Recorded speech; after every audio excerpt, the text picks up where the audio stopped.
અમદાવાદના વાળીનાથ ચોક પાસે AEC bridge પર મોડી રાત્રે અકસ્માતની ઘટના બની। આ અકસ્માતમાં એક વ્યક્તિના મોતની આશંકા સેવાઈ રહી છે।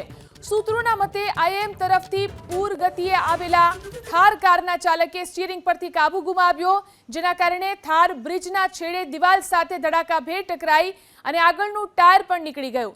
અકસ્માત બાદ કાર પલટી ખાઈ ગઈ હતી। આ સમયે સાઈડમાં રહેલી વેગનાર કારને પણ થાર ગાડીએ ટક્કર મારી હતી।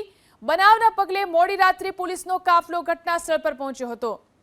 અકસ્માતની આ ઘટના બની છે અમદાવાદ શહેરની અંદર। મોડી રાત્રે આ ઘટના બની વાળીનાથ ચોક પાસેના એઈસી બ્રિજ ઉપર મોડી રાત્રે અકસ્માતની આ ઘટના બની છે। અકસ્માતમાં એક વ્યક્તિના મોતની આશંકા સેવાઈ રહી છે। સૂત્રોના મતે આઈએમ તરફથી પૂરપાટ ઝડપે આવેલા થાર કારના ચાલકે સ્ટીયરિંગ પરથી કાબુ ગુમાવ્યો હતો, જેના કારણે થાર બ્રિજના છેડે દિવાલ સાથે ધડાકાભેર ટકરાઈ અને આગળનું ટાયર પણ નીકળી ગયું। જોઈ શકાય છે કારની આ સ્થિતિ। અકસ્માત બાદ કાર પલટી ખાઈ ગઈ હતી, તો આ સમયે સાઈડમાં રહેલી વેગનાર કારને પણ થાર ગાડીએ ટક્કર મારી હતી। આ બનાવના પગલે મોડી રાત્રે જ પોલીસનો કાફલો ઘટનાસ્થળ પર પહોંચી ગયો। અમદાવાદ શહેરમાં વધુ એક નબીરાએ છે તેને અકસ્માત સર્જ્યો છે। અમદાવાદના વાડીનાથથી એઈસી બ્રિજ તરફ જવાવાળો રસ્તો છે, ત્યાં ગઈકાલે રાત્રે આ થાર કાર ચાલકે એક વેગેનર કાર ચાલકને ટક્કર મારી છે।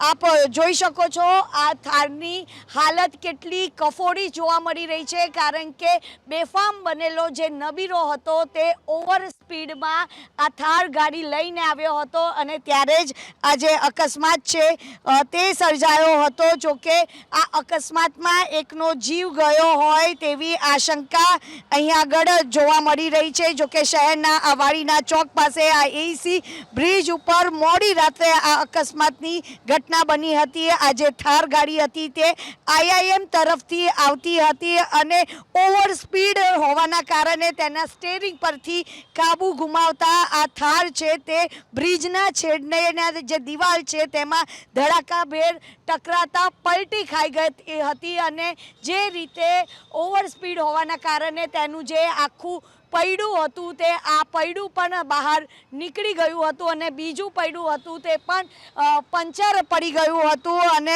આ જે આ થાર છે તે સાઈડમાં જઈ રહેલી વેગનર કાર ચાલકને ભયંકર રીતે ટક્કર મારી હતી। જોકે આ ઘટનાને લઈને એકની મૃત્યુ થઈ હોવાની જે આશંકા છે તે સેવાઈ રહી હતી। એટલે બેફામ બનેલા નબીરાઓના કારણે અનેક વખત જે નિર્દોષ લોકોનો જે જીવ ગયા હોવાની જે ઘટનાઓ છે તે સામે આવતી હોય છે। જોકે પોલીસ છે તે વધુ તપાસ હાથ ધરી છે।